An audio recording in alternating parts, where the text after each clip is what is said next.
Hi, welcome everybody. Last video we talked about some of the basic feature in Terraform.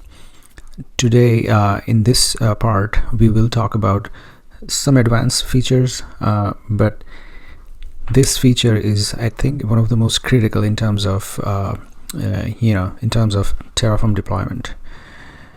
The feature is Terraform Backend. What it does basically is to store your state file. We talked about state file in the first video. State file is essentially the entire code that has been generated by your Terraform and the deployment in your cloud. They both needs to be in sync. In the sense that if you deploy a VM with Terraform, it needs to match the exactly same VM in your cloud account. So, and if you change anything here, it needs to be reflected and deployed to cloud to have the both places in sync. A lot of the times when the Terraform is being used, people or developers, they just start using on their machine, and they'll have their own, whoever is in the team will have their own state file. And if the developer leaves, the state files go with them, and when the next developer comes in, he'll have really hard time adjusting or finding out what are the cloud deployments, what sort of practices have been used to deploy the resources in the cloud. So backend comes really handy, really useful in those situations where you just need to configure a backend feature in your Terraform deployment strategy, and the state files are stored centrally in a storage account when we talk about Azure, or in AWS bucket if it's an AWS, and so forth.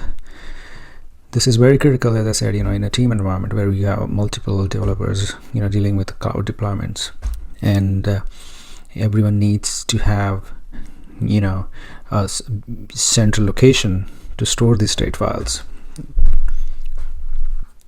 So when it comes to configuration, all you need is just a backend.tfr file, and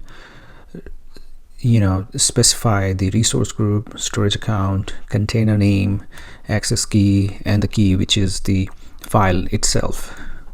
That's all you need in order to have your state file stored in a central location in a backend in terms of Terraform nomenclature.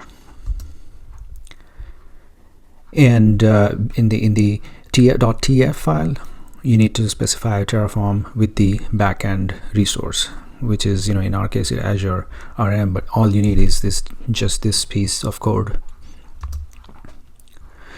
And again, the execution is just you need to initialize the Terraform state file with Terraform init, and backend config equals the backend configuration wherever we have it.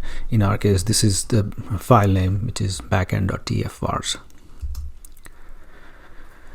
So yeah, it's once you have that, it's just going to create a directory under the storage account, or in AWS directory under a bucket, and it'll store files underneath there. If you change the location to a different region, it will create regional directories under your storage account or a bucket, and it'll create a state file in a different directories if you change the location to like east to west, or so forth. So yeah, it's going to create state file based on the location. And the workspace, when it comes to the backend, it belongs to a workspace. Workspace is again a little bit of an advanced feature, but you can create multiple workspaces with multiple teams. If you have multiple teams and your your developers are in different teams, so you'll manage those developers with multiple workspaces.